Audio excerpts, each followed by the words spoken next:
We have a wonderful matinee performance lined up for you today.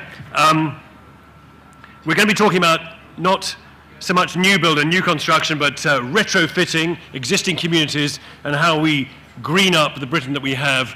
That's all this afternoon, bearing in mind, of course, that I think, an enormous, I forget the exact statistics, but something like 80% of our housing stock that's going to be here in 2050 is already here.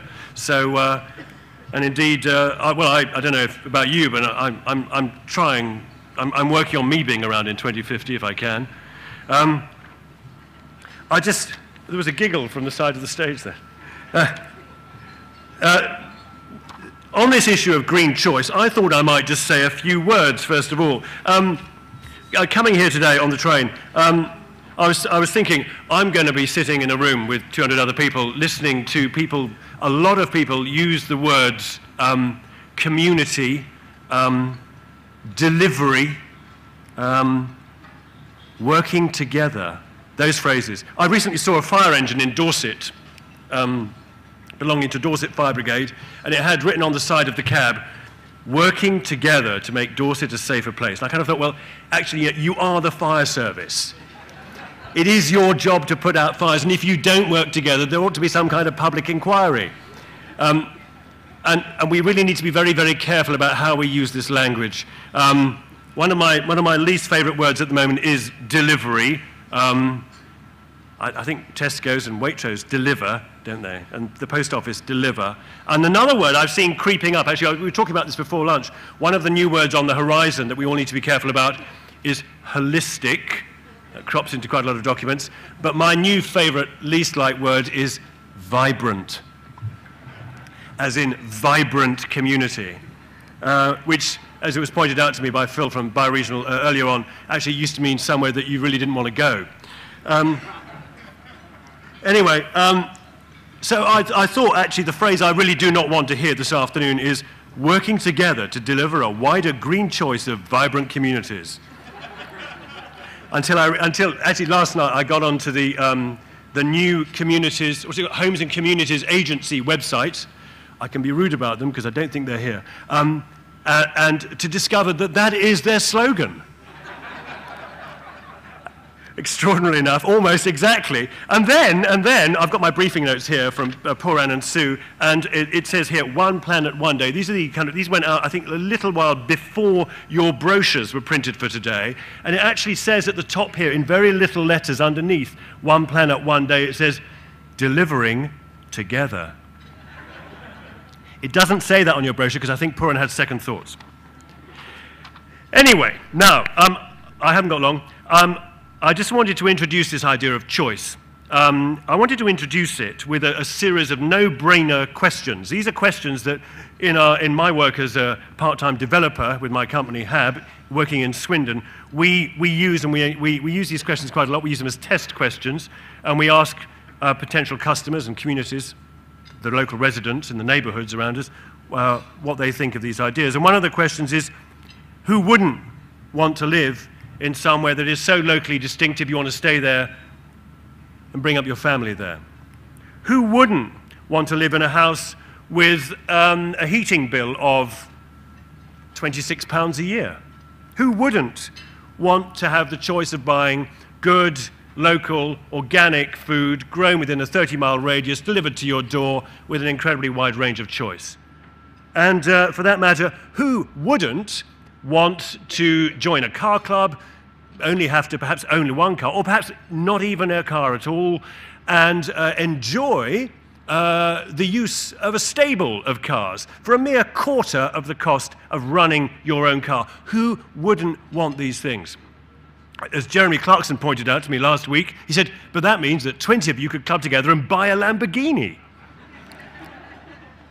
I said that wasn't quite the point of it, but he was getting onto something. Now, in terms of choice, I believe that sustainability does not mean a diminution of choice, and it does not mean a diminution in the quality of our lives. It actually means an enlargement of choice, and an increase in the quality of our lives.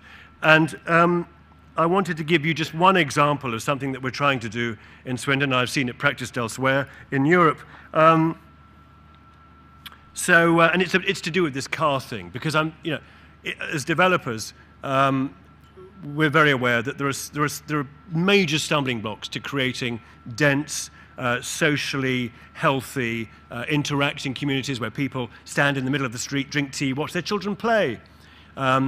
Because generally speaking, cars come around the corner and destroy all that at great speed. So what we're saying to potential residents is, do you know what, we'll sell you a house, but you're not going to have a garage. In fact, you're not going to have 2 car parking spaces, you're going to have 1. And if you want another car parking space, you'll have to buy it or rent it and have to pay for it. These aren't very popular ideas in the market, in a market which is very, very car-oriented, and in Swindon, which after all is car city as well.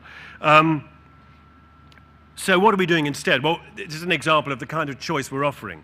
We're saying to people, okay, fair enough, if you're not going to have more than 1 car parking space, you can join the car club, and you can join it for free.